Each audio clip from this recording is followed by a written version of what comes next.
గత ప్రభుత్వ హయాంలో అంటే 2019 నుంచి 2024 వరకు ఉన్నటువంటి వైఎస్ఆర్ కాంగ్రెస్ పార్టీ ప్రభుత్వ హయాంలో సోషల్ మీడియా యాక్టివిస్టుల్లో కొంతమంది శృతి మించి మాట్లాడినటువంటి సంఘటనలు మనం అప్పుడు చూసాం. సో వాళ్ళకి సంబంధించి ఇప్పుడు ప్రస్తుతం ఉన్నటువంటి కూటమి ప్రభుత్వం వరుసపెట్టి కేసులు పెట్టడం, చర్యలు తీసుకుంటాం, అరెస్టులు ఇలాంటివన్నీ చూస్తూనే ఉన్నాం. ఈరోజు ఏదో ఒక మూల ఎక్కడో ఒక చోట ఎవరో ఒకళ్ళు గతంలో చంద్రబాబుని తిట్టారను, లేదంటే లోకేష్ని తిట్టారను, లేదంటే పవన్ కళ్యాణ్ని తిట్టారను, లేదా మరొకరిని దుర్భాషలాడారను, లేదంటే అబ్యూజింగ్ వర్డ్స్ యూజ్ చేశారను. సో ఇలా రకరకాలైనటువంటి ఫిర్యాదులు పలు స్టేషన్లలో రావటం, వాళ్ళని అరెస్టులు చేయటం ఇవన్నీ గమనిస్తూనే ఉన్నాం. సో వీళ్ళల్లో ఒకరు ఎవరు అంటే శ్రీరెడ్డి. సో ఈ పేరుకి పెద్దగా పరిచయం అవసరం లేదు, అందరికీ తెలిసినటువంటి పేరే, సుపరిచితమైనటువంటి పేరే.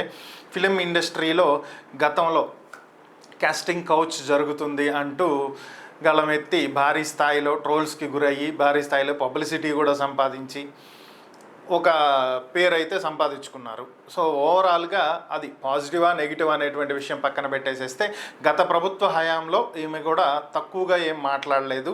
అటు చంద్రబాబుని కానీ, ఇటు లోకేష్ని కానీ, ఇటు పవన్ కళ్యాణ్ని కానీ నోరు తెరిస్తే మాట్లాడే 10 మాటల్లో కనీసం ఒక 8 మాటలు బూతులతోనే మాట్లాడి చాలా గట్టిగానే విమర్శించడం జరిగింది.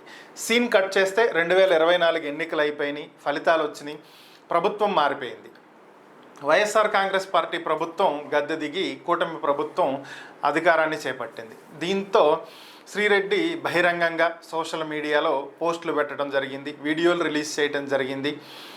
లోకేష్ అన్న నన్ను క్షమించండి, ఇంకెప్పుడు మీ గురించి ఇలా మాట్లాడను, నేను ఇప్పటి వరకు మాట్లాడిన వాటన్నింటికి క్షమాపణలు చెప్తున్నాను, ఇక నుంచి అన్ని పద్ధతిగా మాట్లాడతాను అని చెప్పి ఒక వీడియో కూడా రిలీజ్ చేయడం జరిగింది. నన్ను టార్గెట్ చేయకండి, సో నన్ను వదిలేసేయండి అని చెప్పి.